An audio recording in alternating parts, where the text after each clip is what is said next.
نحمده ونصلي على رسوله الكريم اما بعد فاعوذ بالله من الشیطان الرجیم بسم اللہ الرحمن الرحیم اللهم انی اسألک علما نافعا وعملا متقبلا ورزقا طیبا۔ السلام علیکم ورحمۃ اللہ وبرکاتہ۔ لاسٹ موڈیول میں ہم نے ملت ابراہیم کے بارے میں بات کرنے کا آغاز کیا تھا اور ہم نے یہ جانا تھا کہ کیسے ان پر ایک بہت بڑی ذمہ داری تھی، ان پر اور اسماعیل علیہ السلام ان کی اولاد پر ایک بہت بڑی ذمہ داری تھی کہ کعبہ شریف کی تعمیر کرنا، اور تعمیر کرتے وقت وہ تمام دعائیں اللہ تعالیٰ سے مانگ رہے تھے کہ اس جگہ کو آباد رکھنا، اور ان کو یقین تھا کہ اس عمل کے بدلے میں اللہ تعالیٰ ان کو جزائے خیر عطا کرے گا، اور ان کی دعا یہی تھی کہ وہ جب دعا مانگ رہے تھے تو ان کی دعا سے صاف ہی جھلک رہا تھا کہ وہ صرف اپنے لیے نہیں، اپنی بینیفٹ کے لیے نہیں، اپنی بخشش کے لیے نہیں، اپنی امامت کے لیے نہیں، اپنی گلوری کے لیے نہیں، لیکن اپنی اولاد کی گلوری کے لیے، اپنی اولاد کی رسپیکٹ کے لیے، اپنی اولاد کو جزا عطا کرنے کی دعا زیادہ مانگ رہے تھے۔ اور اسی دعا کا اثر ہے کہ اللہ تعالیٰ نے ان کی دعا کو قبول کر کے آپ صلی اللہ علیہ وسلم کو ان کی امت میں سے بھیجا، ان کی نسل میں سے پیدا کیا، بنی اسرائیل میں سے نہیں کیا۔ تو ہم پہلے جو پڑھ رہے تھے کہ بنی اسرائیل اس بات سے حسد رکھتے تھے، جیلس تھے، تو اس کا پیچھے ریزن یہی تھا کہ ابراہیم علیہ السلام کی یہ دعا تھی کہ وہ اپنی اولاد کے لیے بہت دعا کر رہے تھے کہ ان کو بھی امامت عطا کی جائے، ان کو بھی رسپانسبلٹی دی جائے، وہ بھی چنندہ لوگوں میں سے بن جائیں اللہ تعالیٰ کے۔ تو اس لیے ان کی دعا کے بنا پر محمد مصطفیٰ صلی اللہ علیہ وسلم کو ان کی نسل میں سے اللہ تعالیٰ نے پیدا کیا۔ کہ ابراہیم علیہ السلام، اسماعیل علیہ السلام وہ اللہ تعالیٰ کا گھر بنا رہے تھے، وہ تمام لوگوں کو اکٹھا کرنے کی ایک جگہ بنا رہے تھے اور قبول ہو جانے کی دعا مانگ رہے تھے۔ مطلب اتنا بڑے کام کو وہ انجام دے رہے، لیکن پھر بھی دل میں یہ ڈر ہے کہ یہ قبول ہوگی یا نہیں ہوگی۔ ہم کوئی بھی اچھا کام کرتے ہیں نا تو ہمیں لگتا ہے ہم نے بہت نیک کام کر لیا، ہم بہت نیک ہو گئے اس کام کو کر کے، لیکن اللہ تعالیٰ تو نیتوں کو جانتا ہے نا، تو کیا ہماری نیت دکھاوے کی تھی یا اللہ تعالیٰ کی رضا کے لیے تھی، یہ تو اللہ تعالیٰ جانتا ہے نا۔ تو کوئی بھی ہم کام کریں، ایک عادت یہ ڈالیں کہ اس سے اللہ تعالیٰ سے دعا مانگیں کہ اللہ تعالیٰ اس کو قبول کر، کیونکہ آپ کے سارے کام، اچھے کام بیکار ہیں اگر اللہ تعالیٰ کی در پر وہ اس کی قبولیت نہیں ہے تو وہ بیکار ہیں۔ تو ابراہیم علیہ السلام، اسماعیل علیہ السلام کو کوئی تکبر نہیں تھا اپنے بڑے کام پر کہ ان کو چوز کیا گیا ہے، عاجزی سے، ہمبلنس سے انہوں نے وہ تعمیر کر رہے تھے اور اللہ تعالیٰ سے دعا مانگ رہے تھے تمام کی ہمیں بخش دے، اس کی جزا ہمیں عطا کرے۔ ہم بھی اپنا کوئی بھی نیک کام کریں، کوئی بھی اچھا کام کریں تو اس کا تذکرہ نہ کریں، اس کو فلانٹ نہ کریں، اس کی قبولیت کی فکر میں لگ جائیں، کیونکہ نیک کام کرنے کے بعد بے فکر نہیں ہو سکتے۔ انسان دنیا میں آئے، ایگزامینیشن ہے، بے فکری تو ہو ہی نہیں سکتی اور ہونا بھی نہیں چاہیے، لیکن فکر یہ ہو کہ وہ قبول ہو جائے۔ وہ بات تو الگ ہے کہ انسان گناہ کر رہا ہے، وہ گناہ ہی اتنے بے فکر ہو کے کر رہا ہے آج کل، میں اپنے آپ کو انکلوڈ کر کے بات بول رہی ہوں کہ گناہ اتنے بے فکری سے کرتے ہیں، تو اور اللہ تعالیٰ تو یہاں پر فرما رہا ہے کہ جب کوئی نیک کام کرو تو ہمیں ملت ابراہیم سے ہم یہی سیکھتے ہیں نا کہ جب نیک کام کرو تو بھی فکر کرو، لیکن یہاں پر تو نیک کام تو چھوڑو، اس میں تو بے فکری ہے ہی، لیکن یہاں پر گناہ میں بھی اس سے زیادہ بے فکری ہے۔ اور ملت ابراہیم اور آپ صلی اللہ علیہ وسلم کی سنت سے کیا ثابت ہے کہ نیکی کرنے کے بعد بھی فکر میں رہو کہ وہ قبول ہو جائے۔ تو سر کام الٹا ہم اس کو انجام دیتے ہیں، الٹے طریقے سے انجام دیتے ہیں، تو انشاءاللہ کوشش کریں کہ جتنا ہو سکے ملت ابراہیم کو پہچانیں اور انشاءاللہ تعالیٰ اپنے آپ کو اریکٹ کرنے کی کوشش کریں۔ تو جب وہ تعمیر کرے تھے انہوں نے اللہ تعالیٰ سے دعا مانگی اس جگہ کو مصابہ بنانے کی، اس جگہ کو پاک رکھنے کی۔ یہاں پر فرمایا گیا نا ان طہر بیتی للطوائفین والعاکفین والرکع السجود، کہ اس جگہ میں پاکی رکھنا، اللہ تعالیٰ تو پاکی رکھنا ہے اس جگہ میں، کیونکہ نظام اللہ تعالیٰ کے ہاتھ میں ہے۔ بندہ اپنی جانب اتنا قوت نہیں رکھتا ہے، اللہ تعالیٰ ہر چیز پر قادر ہے، ہر نظام اسی کے ہاتھ ہے، تو کسی بھی چیز کی آبادی یا بربادی سب اللہ تعالیٰ کے ہاتھ ہے. تو وہ اللہ تعالیٰ سے یہ دعا کر رہے تھے کہ اس جگہ کی پاکی جو ہے یہ اللہ تعالیٰ اس کو پاک رکھنا، اللہ تعالیٰ اس کو آباد رکھنا، اس میں روزی عطا کرنا. کیونکہ یہ سب کام جو ہے جیسے میں نے بتایا بالکل انفرٹائل سوئل تھا، تو انسان اپنی قوت میں کیا کر سکتا ہے؟ پورے سوئل کی سرفیس کو تو نہیں بدل سکتا نا، یہ سب اللہ تعالیٰ کے ہاتھ ہے.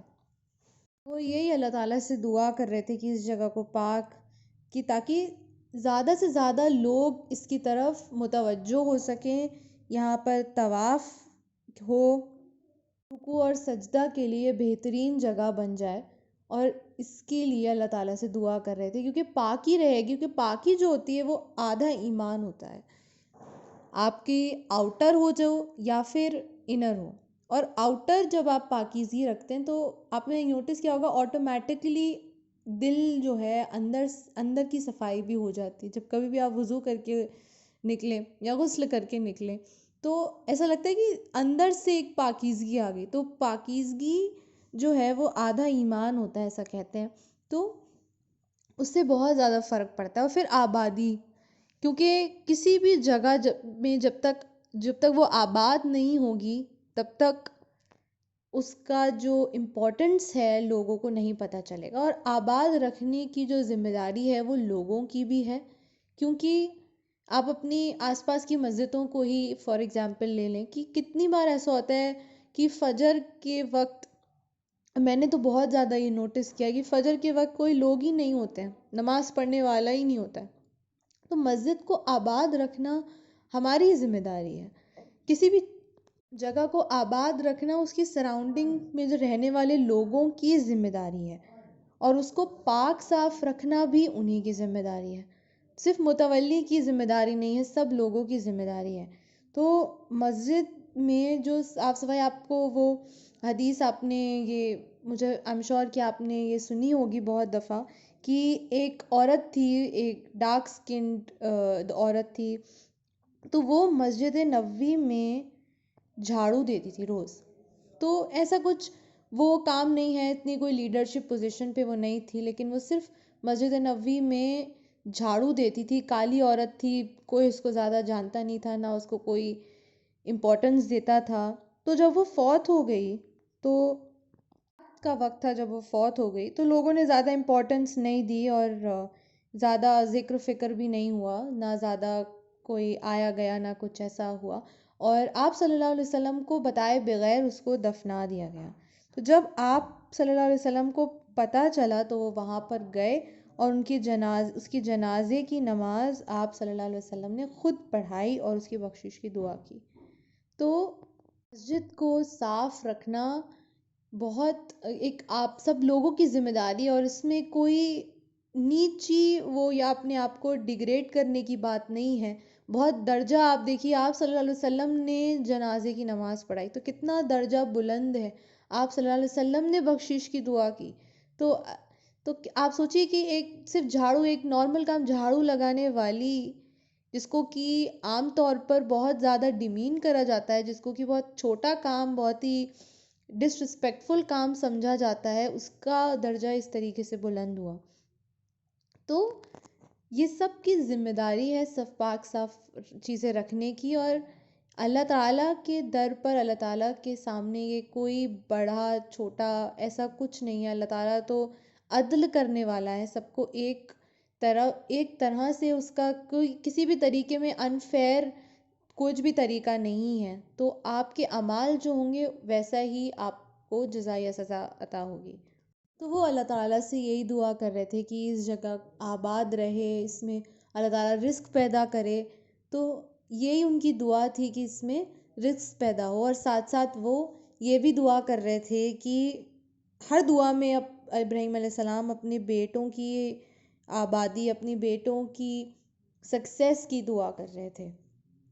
تو اس کے جواب میں اللہ تعالیٰ نے فرمایا قَالَ وَمَنْ كَفَرَ فَأُمَتِّعُهُ قَلِيلًا ثُمَّ أَضْطَرُّهُ إِلَى عَذَابِ النَّارِ وَبِئْسَ الْمَصِيرُ، کہ میں دوں گا، میں عطا کروں گا، سب کو عطا کروں گا، کافروں کو بھی عطا کروں گا، لیکن تھوڑے دنوں کا فائدہ.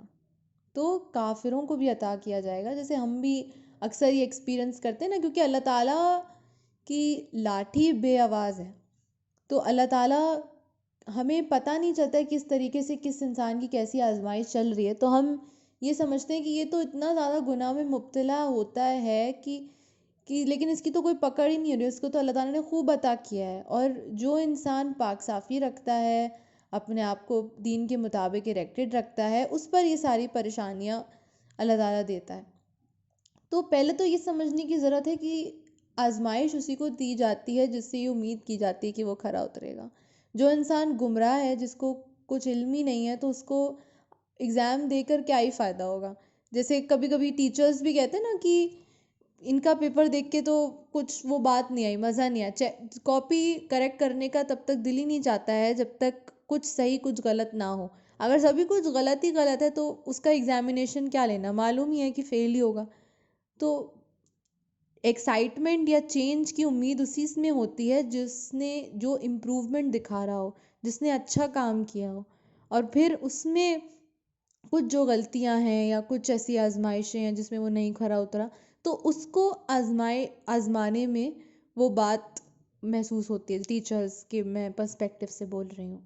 تو یہاں پر بھی آزمایا انہی کو جاتا ہے جن میں کچھ بات ہوتی ہے، جن سے ایکسپیکٹ کیا جاتا ہے، جن سے امید ہوتی ہے کہ وہ کچھ اچھا کر سکتے ہیں، اس میں کھرے اترنے کی قوت رکھتے ہیں. تو پہلی بات تو یہ سمجھنے کی ضرورت ہے. دوسری بات یہ ہے کہ اللہ تعالیٰ نے رزق دینے کا وعدہ سب کو کیا ہے. تو اللہ تعالیٰ یہی فرما رہا ہے کہ میں ان کو عطا کروں گا، اور دنیا میں عطا کروں گا، لیکن تھوڑے وقت کا فائدہ ہوگا. وہ تھوڑے وقت کا فائدہ اس لیے ہوگا کہ وہ دنیا میں بہت عیش و آرام سے جئیں گے، لیکن آخرت میں ان کا کوئی حصہ نہیں ہوگا.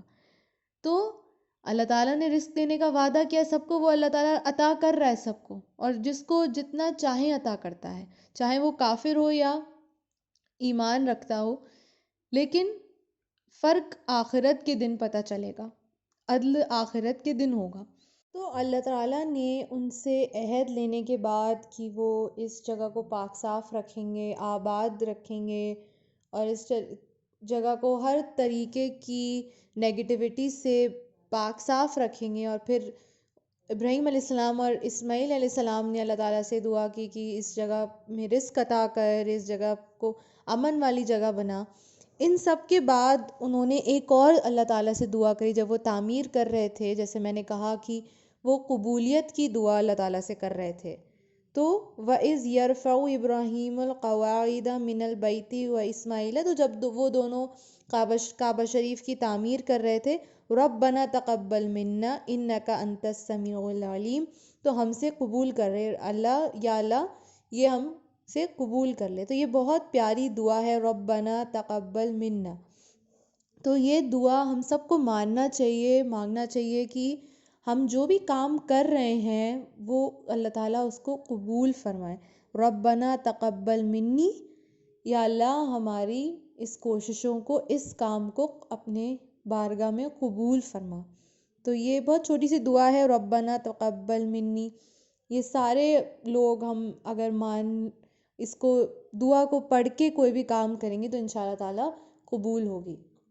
انکا انت السمیع العلیم، بے شک تو سب کچھ دیکھنے والا، سب کچھ جاننے والا ہے. تو اس سے ہمیں ایک دعا مانگنے کا طریقہ بھی پتہ چلتا ہے کہ جب ہم کوئی بھی اچھا کام کریں، اللہ تعالیٰ سے دعا کریں کہ اس کو قبول فرمائے، اور اللہ تعالیٰ کے ناموں کے ساتھ اس کو پکار کر، اس کا واسطہ دے کر اللہ تعالیٰ کو راضی کرنے کی کوشش کریں.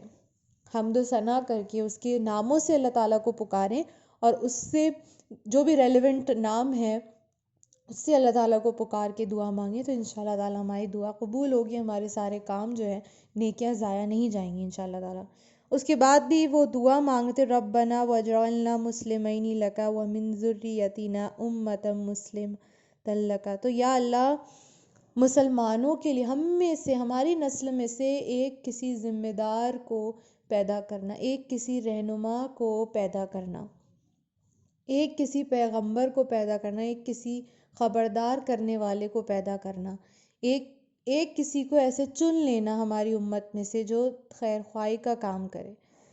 تو امت مسلمہ، انہوں نے پھر یہ نام دیا کہ ایک مسلمان فرما بردار ہم میں سے پیدا کرنا، ہماری نسل میں سے، امت مسلمہ میں سے.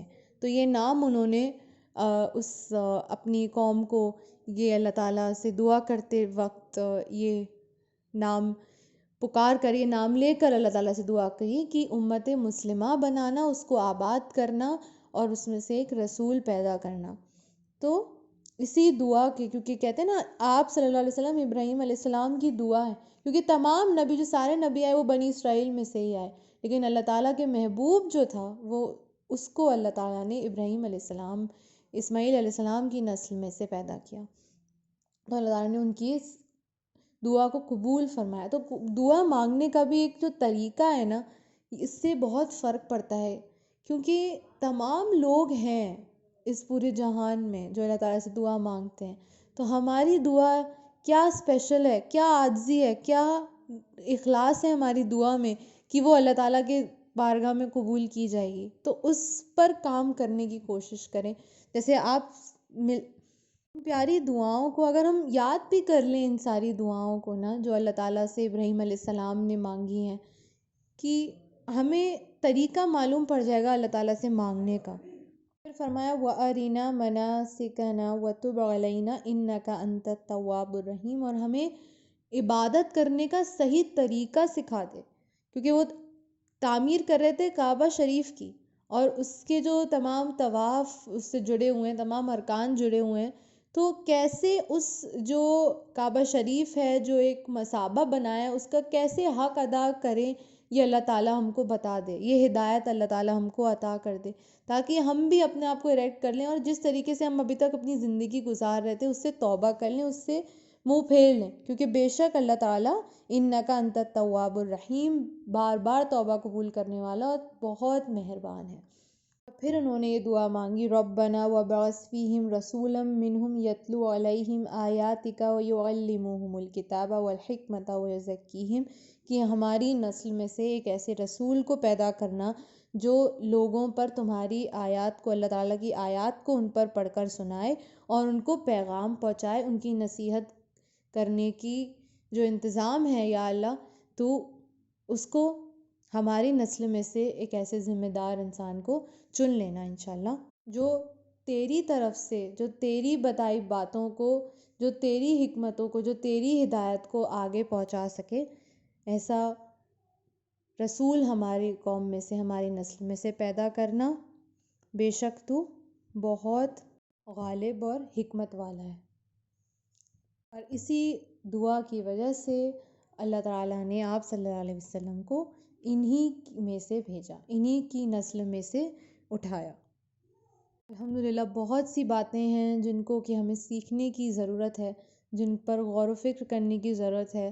تو انشاءاللہ تعالیٰ جو دعا مانگنے کا سلیقہ ہے، جو زندگی بسر کرنے کا طریقہ ہے، عاجزی ہے، آزمائشوں پر کھرے اترنے کی بات ہے، سیکریفائس ہے، الحمدللہ بہت سارے میسج، بہت بڑا میسج ہم لے کر انشاءاللہ تعالیٰ اٹھ رہے ہیں. اس کو اپنے دماغ میں رکھنے کی کوشش کریں. یا اللہ ہم سب کی مدد فرمائے کہ ہم اس کو اپنے دماغ میں، اپنے ذہن میں اچھے سے ابزارب کر سکیں اور اس کو اپنے عمل سے چھلکا سکیں انشاءاللہ.